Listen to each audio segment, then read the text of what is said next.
வணக்கம் அண்ணா. வணக்கம் தம்பி. தற்போது மாற்றத்தை விரும்பும் மக்களின் மாநாடு திடலில் நிற்கிறோம். ஆமாம். இந்த மாநாடு தமிழ்நாட்டில் ஒரு மிகப்பெரிய தாக்கத்தை ஏற்படுத்துமா? எப்படி பார்க்குறீங்க? உறுதியாக ஒரு மிகப்பெரிய ஒரு அரசியல் தாக்கத்தை இது ஏற்படுத்தும். இன்றைக்கி பார்த்தீங்க அப்படின்னு சொன்னால், தமிழகத்தில் இருக்கக்கூடிய அரசியல் கட்சிகள் எல்லாம் எந்த கட்சி யாரோட கூட்டணி வைக்கிறது, எந்த கட்சி எவ்வளவு பேரம் பேசுறது அப்படின்னு நடந்துகிட்டு இருக்கிற சூழ்நிலையில் 234 தொகுதிக்கும் வேட்பாளர்களை அறிவித்து, அதுலேயும் 117 பெண்கள் 117 ஆண்கள் என்று வேட்பாளர்களை அறிவித்து இன்றைக்கு இவ்வளவு பெரிய ஒரு மாநாட்டை தமிழக அரசியல் வரலாற்றில் எனக்கு தெரிந்து இவ்வளவு பெரிய ஒரு மாநாட்டை எந்த ஆளுங்கட்சி எதிர்க்கட்சி எதுவுமே செய்ததில்லை. கிட்டத்தட்ட அவ்வளவு பெரிய ஒரு மாநாட்டை இன்னைக்கு உருவாக்கி அண்ணன் செந்தமிழன் சீமான் அவர்கள் நாளைக்கு நடத்த இருக்கிறாங்க. இது உலகம் முழுதும் இருக்கக்கூடிய தமிழர்களுக்கு ஒரு மிகப்பெரிய நம்பிக்கையை ஏற்படுத்தியிருக்கு. தேர்தல் வரப்போகிற இந்த நேரத்தில் தமிழகத்தில் இருக்கக்கூடிய மக்களுக்கு ஒரு பெரிய நம்பிக்கை நாம் தமிழர் கட்சி மேலே ஏற்படும். காரணம் என்ன அப்படின்னு கேட்டிங்கன்னா, நாம் தமிழர் கட்சி தனிச்சு நிற்கிது ஒன்று. ரெண்டாவது, தேர்தலில் யாருக்கும் வாக்குக்கு காசு கொடுக்காது. அடுத்தது மிக முக்கியமான விஷயம் என்னன்னு கேட்டிங்கன்னா, சாதி பார்த்து ஓட்டு போட்டால் உன் ஓட்டு எனக்கு தீட்டுன்னு சொல்லுது. அதே போல் இஸ்லாமியர்களை, கிறிஸ்துவர்களை சிறுபான்மையினர் என்று சொன்னால் நீங்கள் சிறுபான்மையினர் இல்லை, தமிழ் தேசிய இனத்தினுடைய பெரும்பான்மை மக்கள் என்று சொல்லி அவர்களையும் வாரி அணைக்கிறது. இப்படி அண்ணன் செந்தமிழன் சீமான் அவர்கள் முன்வைத்திருக்கக்கூடிய இந்த முழக்கங்களை முன்வைத்து நாளைக்கு நடக்க இருக்கிற இந்த மாற்றத்துக்கான மக்களின் மாநாடு. அது என்ன மாற்றத்துக்கான மக்களின் மாநாடு? நாம் தமிழர் கட்சி தொடங்கப்பட்ட நாளில் இருந்து இதுவரைக்கும் இந்த ஆட்சி அதிகாரத்தில் இருந்து இந்த மக்களை ஏமாற்றி சுரண்டி தின்கிற திராவிட கட்சிகளுக்கு மாற்றாக ஒரு அரசியலை முன்னெடுத்தவர் தான் அண்ணன் செந்தமிழன் சீமான் அவர்கள்.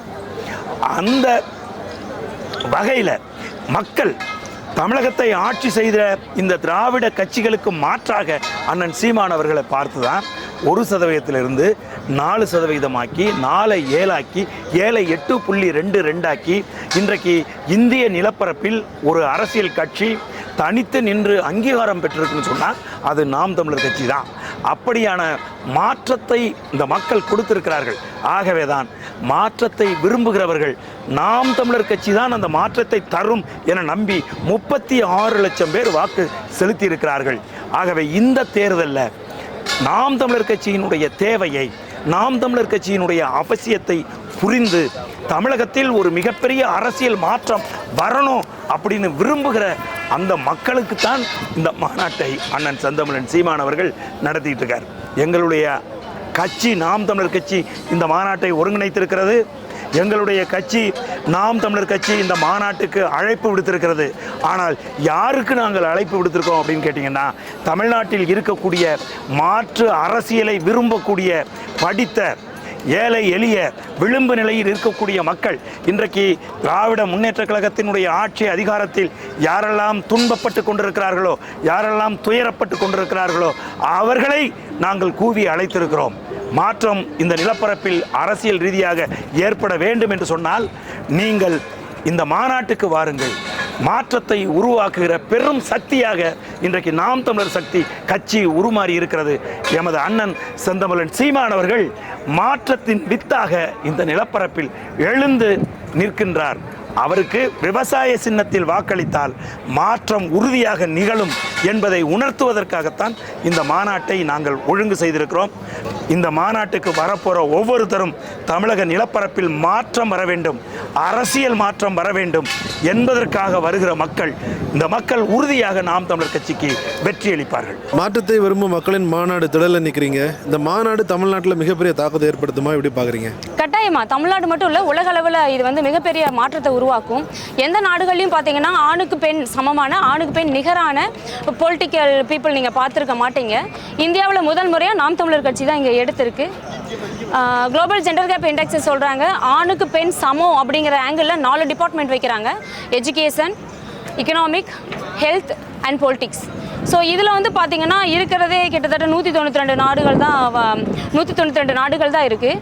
இதில் இந்தியா பார்த்தீங்கன்னா 132வது இடத்துல தான் இருக்குது.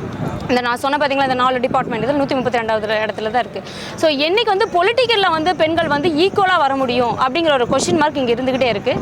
ஸோ அதே குளோபல் ஜெண்டர் கேப் இண்டெக்ஸ் சொல்கிறாங்க 162 வருஷம் ஆகும் இந்தியா வந்து டாப் லெவலுக்கு வர்றதுக்கு. பட் நாம் தமிழர் கட்சி பொலிட்டிக்கலில் பெண்களுக்கு ஈக்குவல் ரைட்ஸ் கொடுத்துருக்காங்க. ஸோ 2016 வந்து பார்த்திங்கன்னா நாங்கள் அரசியல் பாதையை தொடரும். 2021 நான் வித்தின் 4 வருஷத்துலேயே வந்து பார்த்திங்கன்னா ஆணும் பெண்ணும் சமங்கிற பொலிட்டிக்கல் ஸ்டேட்மெண்ட்டுக்கு அண்ணா எடுத்துகிட்டு வந்திருக்காங்க. ஸோ இது வந்து உலக அளவில் பேசும் பொருளாக்கப்படும் பெரிய சாதனை தான். It's a break. இந்த மாநாடு திராவிட கட்சிகளுக்கு ஒரு பயத்தை ஏற்படுத்துமா? கட்டாயமா.